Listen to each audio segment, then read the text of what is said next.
I took my daughters to go visit my uncle and his ranch. And we're lucky enough to stay there a night. And as he drove us through the pasture, he was very attentive to his cattle. And he was telling us here and there proudly about this cattle, this cow being pregnant and this calf being born a couple weeks ago. And as we made it over one mound to another mound, as we seen other cattle, there wasn't many. But what I noticed was how the cows was reacting, and more specifically what my uncle was telling me was, do not mess with the cows when I walk down in the morning. And I realized this guy has so much love. You can see it. You can see as he goes through, the cow's attention is on him. And this later went to see a herd of goats that he has, to see the reactions of the goats and how calm they were. I learned something. I didn't quite understand what it was till Recently, I've realized that there's two paths within all of us.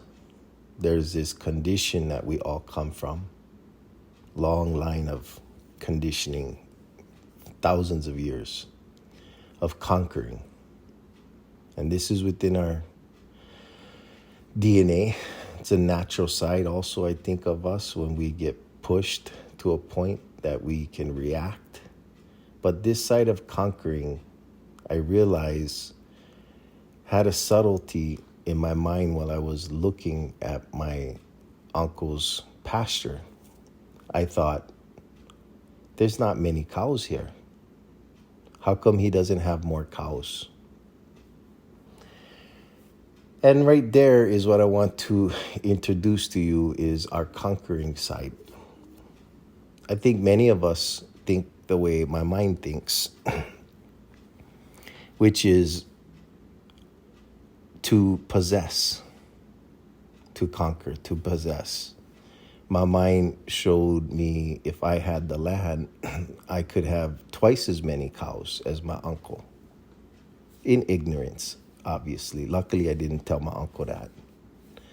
But remember my mind thinking that way. And this is really our commerce. Our mind is thinking a certain way. But what I realized then, and I understand now, is the second path in life that is innate in all, is natural in all. And this is the path of inclusion. Now, I've known my uncle all my life, and he was raised very similar to every person in Hawaii, which is to love the land, love the people, very Hawaiian in heart. And he's naturally inclusive. And I believe if I were to talk to my uncle and I were to ask him that ignorant question is, how come you don't have more cows?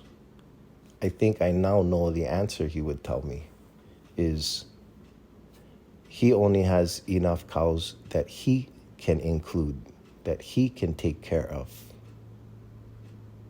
Now, he can always buy more cows and probably make money, but he's taking care not only of his family and the finances, he's taking care of the land. It is not just the cows that are on the land. It's the inclusiveness of having the goats and understanding the land and understanding the need for all of these animals to feel freedom, to feel at peace. So there is love with a farmer, with the animals, the same kind of love that we feel for our pet.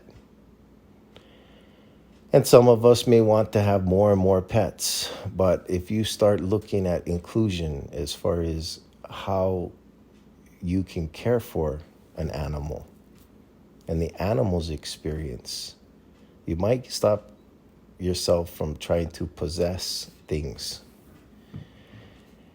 and start including them in their experience to enhance their quality of life.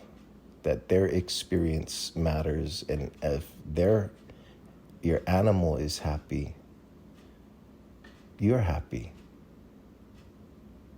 So this is a path of conquering or inclusion, and I'm hoping that this somehow shows you the mentality of a farmer and how we all may be a farmer to want to possess more cattle and make more money. The reality is if we only have so much land, then usually that is a set number of what we can care for. And that we care for, we learn to be appreciative and grateful. And from that, we will reap what we sow. My uncle's land is beautiful. The cows that come from that are happy and healthy, and so are the goats. It's a pretty good recipe to follow inclusion. Aloha.